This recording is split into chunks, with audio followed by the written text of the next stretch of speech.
which is visiting time. In this place, there will be many people coming here. Let me take this opportunity first to thank the Kenyatta National Hospital facility, the premier health institution of our country. KNH is forms a very, very important part of the history of Kenya. We appreciate the leading role that this hospital continues to play in offering healthcare and referral healthcare services to the people of Kenya from across the country. Over 100 years later, the hospital is facing a number of challenges, but I want to commend the leadership of the hospital and all the stakeholders who have worked so hard to make sure that this hospital remains what it should be, what it has always been, and that is the leading healthcare provider in the public sector for our country. This morning, I decided to come and spend some time here, and I did so because, as you're aware, the Kenya Kwanza government has a number of areas that we would want to see transformation in our country. Some of the areas for transformation are in the economic sector, where we are transforming a number of value chains.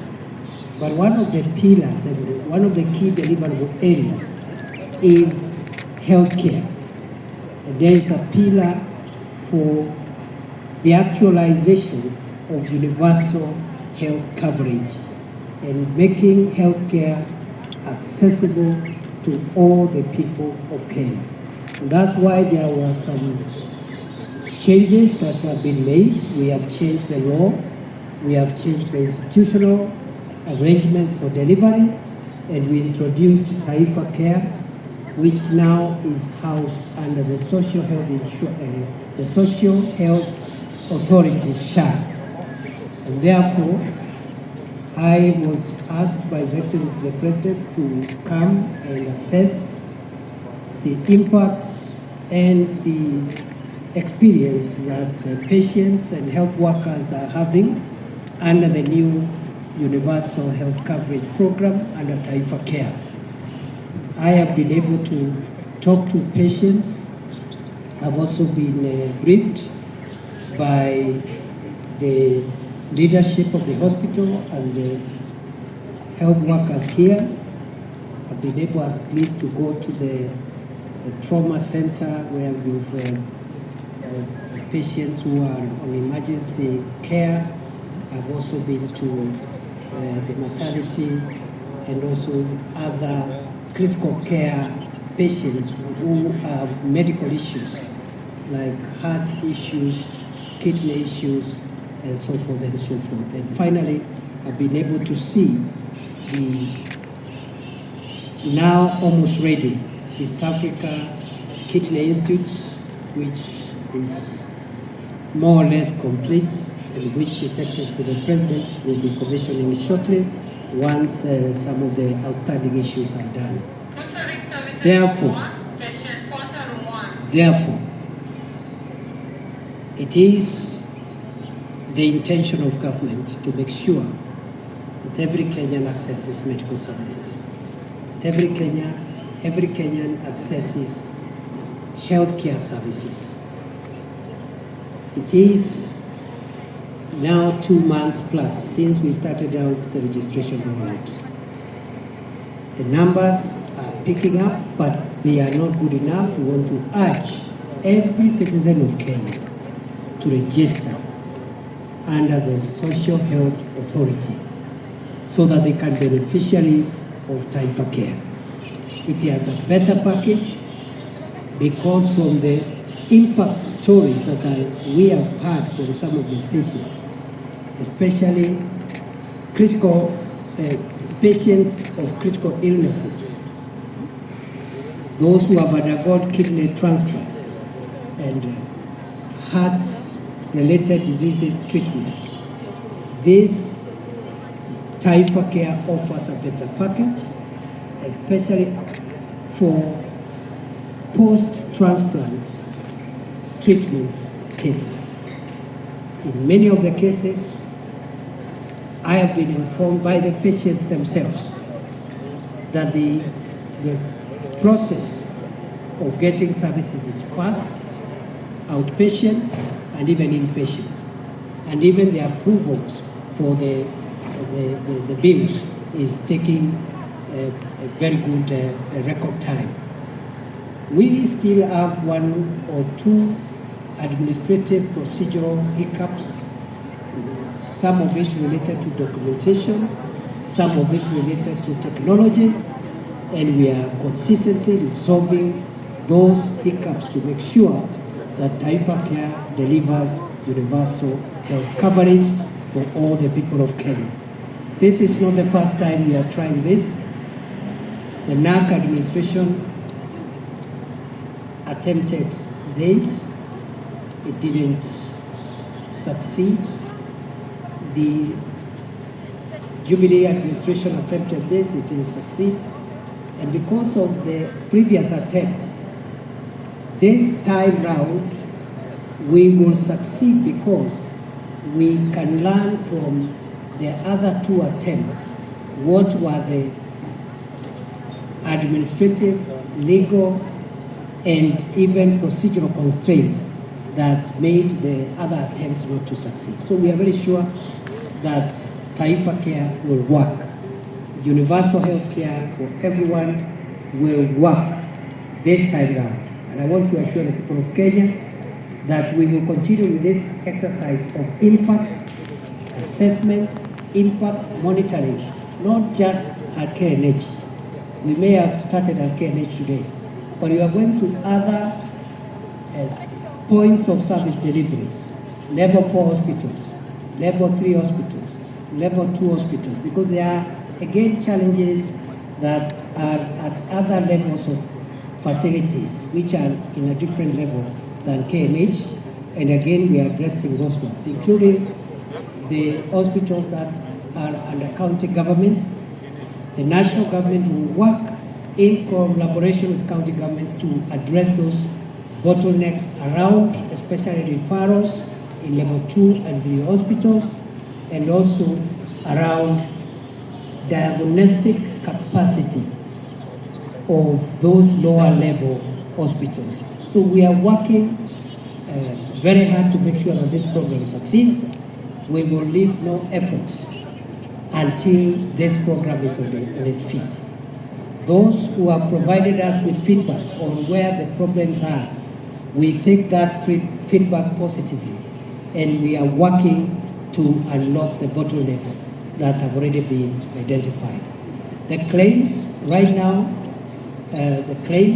many of them have been paid for under SHA, except where there are small administrative issues. I think that bit is okay. But the facilities, many facilities are still having a bit of issues because of the historical debt accumulated under the NHF. That historical debt, the government is also trying to offset incrementally, because again, the resources may not be enough for us to do everything at once. So we are committed to deliver this program. I want to thank the leadership of the Ministry of Health, my colleague, Cabinet Secretary Deborah, who is here, Dr. Deborah Barasa, the PSS in that ministry, Dr. Hari Kimtai is here for medical services, the PS for professional standards and public health, and Mary Mudhoni is also here, and that team, together with other senior officials, including the Director General for Medical Services, who is also here with us, Dr. Amoth. The team there and many other colleagues whom I don't have time to mention are doing a wonderful job. They have the support of the President, the support of the government, the support of other colleagues in government, because health interfaces with so many other things. I also want, before maybe I finish, point out in a very, very profound way the contribution of the University of Nairobi, the School of Health Sciences, which has all this time partnered with KNH as part of the training program for our healthcare workers. The University of Nairobi remains at the center of the delivery of the health services in this institution. We appreciate that for us to fix health and the health service delivery issues, we must also support the University of Nairobi.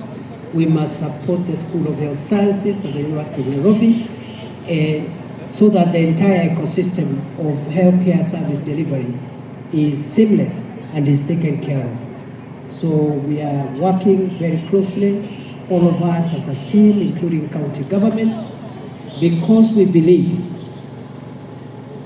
and this is where it's important, for the Taifa Care program to succeed, for UHC to succeed, we believe as government that it will be important that the human resource component goes along with the brick and mortar projects and programs that we are putting in place.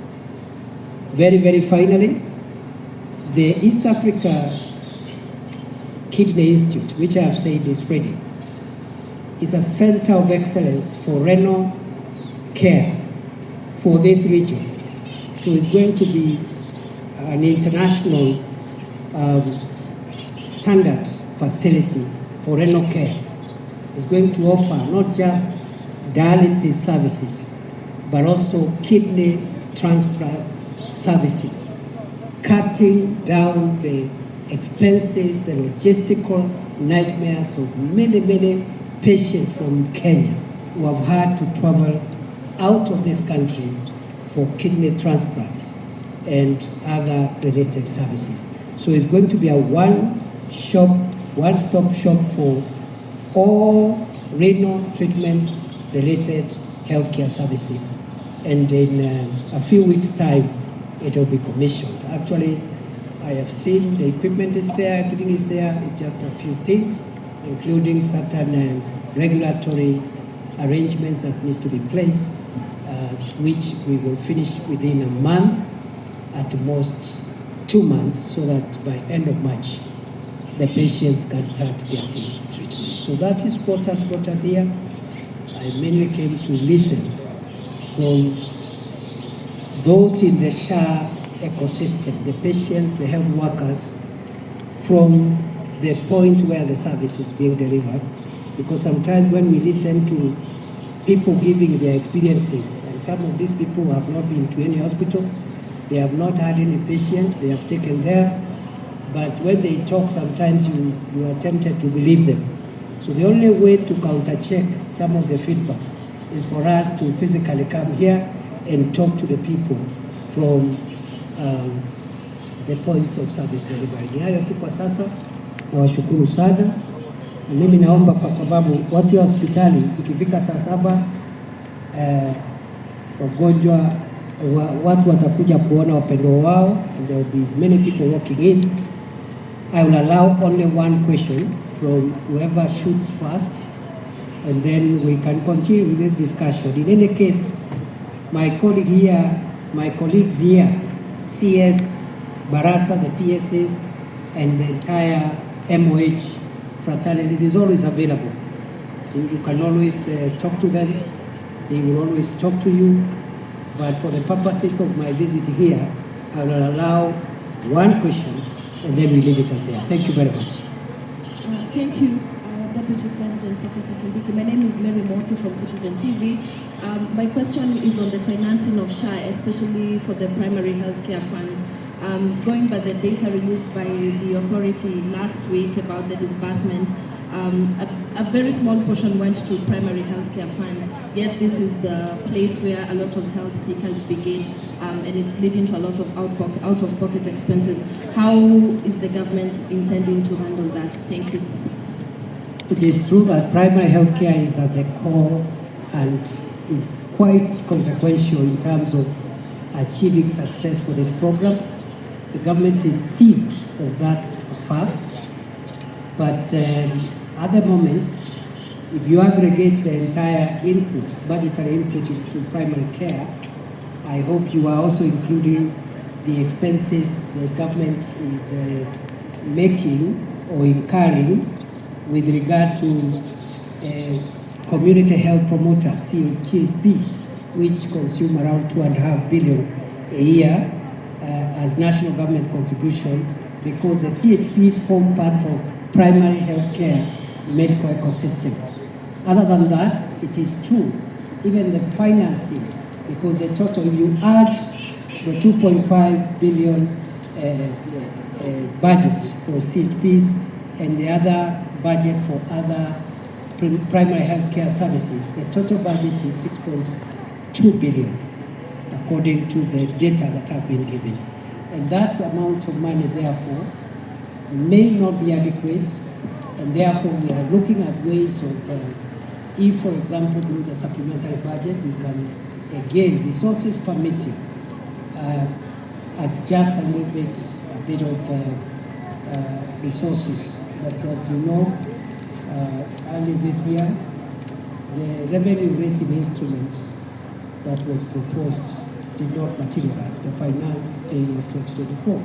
And that affected funding of sectors across government. The two levels of government, the three arms of government were affected. But nevertheless, even with the shortfall, we will go out of our way to continually and continuously adjust our budget to make sure that primary health care is not left out, because it is very critical for us to get it right from that point of view. Asanteni sana, Mungu awabariki. Kwa heri.